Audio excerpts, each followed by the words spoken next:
سلامونه، هیله ده روغ جوړ اوسئ. د زرو ناول درنو اوریدونکو، په تیره برخه کې مو واورېدل خو ناڅاپه زرو په شګو کې د انسان د پلونو په لیدو سره وارخطا شوه او کامران ته یې غږ وکړ. نو نننۍ برخه به له دې ځای پیل کړو.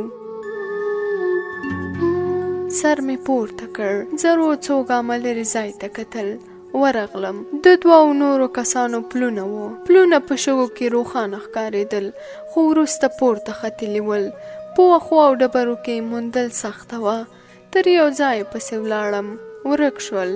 له ونې مې یوه څانګه را پرې کړه. تر سیند پورې مې د ځان او زرو پلونه ړنګ کړل.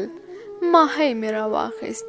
تر جونګړې پورې مې د ونې څانګه په ځان پسې کشوله. د تللیو او راغلیو پلونو پر ځای به د پاڼو نرۍ لیکې پاتې شوې. زرو ته مې ټوله ورځ ډاډ ورکړ چې هېڅ خبره نه ده. یا به ښکاریان وو او یا هم کوچیان، خو د زرو ویره نه کمېدله. 2-3 ورځې به یې د پاڼې په لوېدو هم جټکه خوړله، خو وروسته یې رنګ بیرته راوګرځېد. زړه ته یې ولوېد چې کوم خطر نشته. دواړه به د پخوا په څېر د ماهیانو ښکار ته تلو، خو تر خپله وسه به مو په تیږو پلونه ایښودل. د اور بلولو لپاره مو هم هغه لرګي راټول کړل چې لوګی به یې ډېر نه کاوه. میاشت ووته، کوم پل مو ونه لید. زړونه مو ډاډه شول. د سنبلې په آخر کې د لرې غره څوکه سپینه شوه. شپه به سړه وه، خو د یېږې پوستکي یخنۍ ته نه ورکولو. میاشت وروسته مې د جونګړې په دیوال کې دودکش وویست. غولی مې وکینده، 2 لغمه مې جوړ کړل. د غره هوارې ډبرې مې پرې کېښودې. زرو کاږل کړه. ګلالۍ تاوخانه جوړه شوه. زرو ته مې وکتل. تندی او د پزې څوکه یې په خټو ککړ و. ومې خندل. له ما دې څه غوښتل؟ اوس به په سودي کې ګرځېدې، هوسا ژوند به دې و. شونډې یې ورپېدې. راغله، زما پر اوږه یې سر کېښود. ویې ویل، ته او دا جونګړه مې ټوله دنیا یاست. یوه شپه مې غاړه سړه شوه. کېناستم، غوږ مې ونیو. له پورته څاڅکي راتویېدل. لاسي بټۍ مې چت ته ونیوله. بام څڅېده. د زرو تود لاس مې له خپلې غاړې لرې کړ. ور ومې کتل، ویده وه. د باندې ووتم. باران اورېده. بام ته وختم. څو ځایه مې د بوټ پر تلې زور راوست. پر زینه مې پښه کېښوده. زړه مې خولې ته راغی. لرې د ونو په منځ کې سپینه رڼا ګرځېده. په ځیر مې ور وکتل. کله کله به د ونو له چولو د لاسي بټۍ تېره رڼا راووته. په بیړه کوټې ته ننوتم. ټوپک مې راواخیست. د زرو خوبولی غږ مې واورېد. څه خبره ده؟ ومې ویل، هېڅ، له جونګړې راونه وځې. لاړم. د چهارمغز ونې ته مې ولې ولګول. تیاره وه. خپل لاسونه مې نه ښکارېدل. ټوپک مې مخامخ ونو ته ونیو. د میل پر سر د ستورو سپینه نرۍ رڼا پرته وه. ښه شېبه کېناستم. له غره مې سترګې نه اړولې. وخت ووت. رڼا نه وه. بیرته جونګړې ته راغلم. زرو په وارخطایۍ وویل، یېږ و؟ نه. یوه شېبه غلې وه. بیا یې وویل، نو ولې د باندې ووتې؟ باران دی، کوټه څڅېدله. ویې ویل، ما خو د بام پر سر دربي وانه اورېده. او بل ټوپک دې څه کاوه؟ د زرو تر څنګ پرېوتم. ومې ویل، اوس ویده شه. راوښویېده. لاس یې په غاړه کې راواچوه. شېبه وروسته خوب یوړه، خو ما تر ډېره چورتونه وهل. په غره کې رڼا بې څه نه وه. سهار مې اوږه وخوځېده. په بیړه مې ټوپک ته لاس ور وغځاوه. سترګې مې رڼې کړې. زرو وه. ویلې چې واوره ورېدلې ده. د باندې ووتم. د ونو پر سرو او ژېړو پاڼو سپینه واوره پرته وه. شېبه وروسته لمر راوخوت. تر غرمې یې واوره ټوله کړه. یوازې د غرونو څوکې سپینې وې. ماسپښین غره ته وختم. د بېګانۍ رڼا په ځایونو وګرځېدم. نښې نه وې. مخکې لاړم. زړه مې ولړزېد. یو ځای د سګرټو ډبی پروت و. روا مې خیست. تش و، خو تازه ښکارېده. بیرته لاندې ښکته شوم. له لرې مې جونګړې ته وکتل. له دودکشه تور لوګی پورته کېده. منډه مې واخیسته. یو ځای د ټوپک کنداغ پر تیږه ولګېد. لاندې ولوېد. ورغلم. بندش کېدلی و. په یو ساه مې ځان تر کوټې ورساوه. پر اور مې ډکه کاسه اوبه تشې کړې. زرو په حیرانۍ راته کتل. تر لاس مې ونیوله. کوټې ته ننوتو. د زرو سترګې رډې راختلې وې. ومې ویل، په کور کې مو چا سګرټ څکول؟ زرو په حیرانۍ راته وکتل. له جیبه مې د سګرټو تش ډبی راوویست. ومې ویل دا مې په غره کې وموند. د زرو لړزان د ګوتې ور وخوځېدې. ډبي ته په ځیر ځیر وکتل. کېناسته. زنګنونه مې پر غولي ولګول. زرو ته مې وکتل. رنګ یې ژیړ و لکه تازه چې له خاورو راوتې وي. د زرو اوږو ته مې ټکان ورکړ.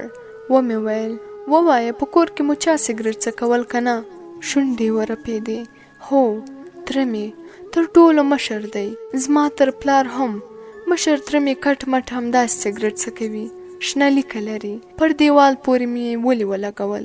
ومې ویل بېګا مې په غره کې رڼا ولیده. زرو نیغ راته وکتل. په سترګو کې یې اوښکې ډنډ وې. بېرته یې سر وځړېد. ورغلم. د هغې سر مې په خپل ټټر پورې ولګاوه. ومې ویل باید له دې ځایه لاړ شو. زرو په غریو کې وویل مشر تره مې د ډبرې زړه لري. ومې ویل اوس دا خبرې پرېږده هله نو د کار شیان راټول که. ویې ویل پر ډبرو مې کالي هوار کړي. ومې ویل کالي به زه راټول کم. د باندې ووتم. پرېولې جامې مې په یوه ټیکري کې وتړلې. ډس شو. له تیږې سره سپرغۍ پورته شوه. پرېوتم. زرو لوس سر د باندې راووته. ټیکری یې په غاړه کې پروت و. چغې یې وهلې. منډه مې ور واخیسته. دوهمه مرمۍ په دروازه ولګېده. سر مې ټیټ کړ. زرو چغه کړه. ور ومې کتل. په هوار میدان ولاړه وه. په بیړه ورغلم. تر لاس مې ونیوه. د یوې تیږې شاته کېناستو. جونګړې ته مې وکتل. دروازه خلاصه وه. ټوپک دیوال ته ولاړ و. زرو چغه کړه تره مې دی. مخامخ مې وکتل. څوک مې ونه لیدل. دواړه د سیند خواته منډه کړه. ډزې ونه شوې. د سیند له غاړې سره لاندې لاړو. دواړو تیزې منډې وهلې. ګڼو ونو ته ننوتو. کېناستو. زرو تیزه ساه وهله. خپلې کڼې لوڅې پښې ته یې لاس نیولی و. سرې وینې ترې تلې. خپل لستوڼی مې کش کړ. له اوږې مې رابېل کړ. د زرو پښه مې پرې وتړله. هغه په غریو کې وویل 3 کسه وه. مشر تره مې پکې وپېژنده. هغه تل ژیړ هندوستاني پاج تړي. خپل بوټونه مې وایستل. د زرو پښې مې ور واچولې. بوټونه اړتول. زرو مې تر مټ ونیوله. ومې ویل راځه دا ځای خطرناک دی. لوڅې پښې روان شوم. ځای ځای به تېرې تیږې ښې نه لګېدې. تګ مو ورو و. زرو په آزادو بوټو کې سمه نه شوی تلی. په لندو ځایونو کې به مو پلونه رانه پاتې کېدل. ماښام واورو ته ورسېدو. همالته د ونو په منځ کې کېناستو. زرو زما پر اوږه سر کېښود. سوړه سویلی یې وایست. ویې ویل انسان پیدا شو. خوشحالي ولاړه. د هغې تر ملا مې لاس را وګرځاوه. له خپل ځان سره مې ولګوله. ومې ویل تر اوسه خو نه یم مړ. زما پر اوږو یې خپلې ګوتې ټینګې کړې. ژامې یې وکړپېدې. ورو یې وویل مشر تره مې هېڅ زړه سوی نه لري. یو ځل زموږ کوچي مزدور پسونه پیول. پام یې نه و. پسونه د رشقې پټي ته ورغلي ول. ټنډ شول. یو یې له تر چړې ورسېد. تره مې د مزدور غبرګې خپۍ ماتې کړې. څه مې ونه ویل. دواړه غلي وو. د زرو ژامه کړپېدله. خپل واسکټ مې واویست. د زرو پر اوږو مې ور واچوه. زړه یې نه و. ویل چې یخني ده ته خپله په یو کمیس کې. خو زما ټینګار غلې کړه. ماسخوتن سوړ باد راوالوت. سخته وه. یوه ژور ځای ته ورښکته شوو. اور مې بل کړ. ټوله شپه ویښ وم. د پاڼو په لوېدو به مې هم څلورو خواو ته کتل. سهار وختي بېرته سیند ته ښکته شو. چاره نه وه. پورته واورې وې. نږدې ابادۍ ته همدا لار تللې وه. 1 ساعت مو مزل وکړ. پلونه پاتې کېدل. یو ځای ودرېدو. زرو ته مې وویل که تر سیند ها غاړې واوړو نو پیدا کېدل به مو سخت وي. زرو سپینو څپو ته کتل. ومې ویل ګوره په دې ځای کې اوبه تنګې راغلي دي. تیږې یو بل ته نږدې ښکاري. ټوپ دومره سخت نه دی. مازې لږ زړه غواړي. زرو غلې وه. ومې ویل سمه ده لومړی یې زه ازمایم. که سخته وه بېرته به خپل لار وهو. زرو تر لاس ونیولم. په سترګو کې یې راته وویل چې نه خطر لري. ومې خندل. لومړی تیږې ته مې ور ټوپ کړل. ودرېدم. د تیږې دواړو غاړو ته سپین ځګونه روان ول. زرو ته مې وکتل. رډې سترګې یې راته نیولې وې. دوهمې تیږې ته مې ټوپ کړل. پښه مې وښویده. لاس مې د تیږې راوتلې ژۍ ته ور وغځاوه. تیږې ته ور پورته شوم. درېیمې تیږې فاصله درلوده، نه کېده. زرو مې د لاس په اشاره پوی کړه چې بیرته درګرځم. ناڅاپه مې ښۍ اوږه وڅځېد، ډز شو، سترګې مې کار پرېښود. پر ځګونو اوبو ورغلم، بدن مې سوړ شو، سترګې مې پرانیستې، اوبه وې. واړه پوقاڼه مې پورته ختل، غوږونه مې ډب ول.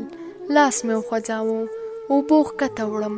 یو ځای مې پښه پر ځمکه ولګېده، زور مې ورکړ، سر ته راوختم، بیرته ډوب شم. پر سترګو مې سرې اوبه راغلې، دواړه پښې مې پر ځمکه ولګېدې. سر مې له اوبو پورته کړ، زرو پرته وه. ژیړ پاچ پر سر سړي د ټوپک پر کنداغ وهله. بیرته ډوب شوم. تر یو وخته مې لاس او پښې وهلې، بیا مې څه نه دي په یاد. یو وخت مې اوږې درد وکړ، پر سترګو مې زور راوست، نه خلاصېدې. ټوخي واخیستم، کارغه کاغ کړل، والوت. ټټر مې سپک شو، سترګې مې پرانیستې. کارغه نږدې راته ناست و، مخوکه یې په وینو سره وه. مخامخ مې وکتل. تر تیرو لوښو ورهاخوا د سیند سپینې څپې پر تورو تیږو لګېدې. سر مې پورته کړ، په اوږه مې څړیکه شوه. لاس مې ورور، ګوتې مې سترګو ته ونیوې، سرې وې. په زحمت کېناستم، پښې مې په اوبو کې وې. اړخ ته مې وکتل، د سیند پر غاړې یوې ړنګې ونې ته پروت وم. پر کیڼه څنګله مې زور راوست، بیرته ولوېدم. سترګې مې پټې کړې، ټټر مې دروند شو. ور ومې کتل، تورې بڼکې وې. وخوځېدم، کارغه والوت. پورته مې وکتل، په شنه اسمان کې تور ټپوسان تاوېدل. اوږې ته مې وکتل، 3-4 ګوتې لاندې سوری وه. ورمېږ مې کوږ کړ، مرمۍ وتې وه. بل لستوڼی مې را پرې کړ، اوږه مې وتړله، غوټه مې پر غاښونو ټینګه کړه. ولاړ شوم، سر مې وګرځېد. یوه راوتې تیږه مې ونیوه. یوه شېبه کېناستم، کارغه رډ رډ راته کتل. د سیند له څنډې سره ځانګې وانګې پورته لاړم. ځای ځای به سر را باندې وګرځېد، دمه به مې ونیوله.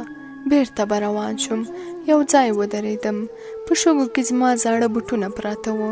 شاوخوا مې وکتل، په ګڼو پلونو کې د لوڅو پښو پلونه ښکارېدل. پرېوتم، لپه مې د زرو د پلونو له شګو ډکه کړه. په زړه پورې مې ونیوله، چیغه مې کړه. پر شو، له نږدې ونې ګڼ مرغان والوتل. په پلونو پسې لاړم، پلونه غره ته ختلي وو، نه کېده. پښې مې مړې وې، نه راسره تلې. کېناستم، د زړه له اخلاصه مې وژړل.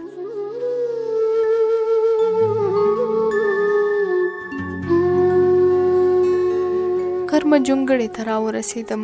هر څه په خپل ځای پراته وو. سترګې مې پټې کړې، زرو چغې وهلې. ژیړ پاچ پر سر سړي د ټوپک پر کنداغ وهله. ټوپک مې راواخیست، سر مې وګرځېد. پر دروازه ورغلم، درب مې واورېد. نور په ځان نه یم پوهېدلی. یو وخت مې سترګې رڼې کړې، تیاره وه. خلاصه دروازه باد وهله، ور پورې مې کړم. د یږ په پوستکي مې ځان ونغښت. سهار مې د تېرې ورځې پاتې شوي سړې وریژې له اوښکو سره وخوړې. وروسته مې تبه شوه، اوږې مې درد کاوه. 24 ساعته مې زګیروی ختل. د زرو څېره مې له سترګو نه لرې کېده.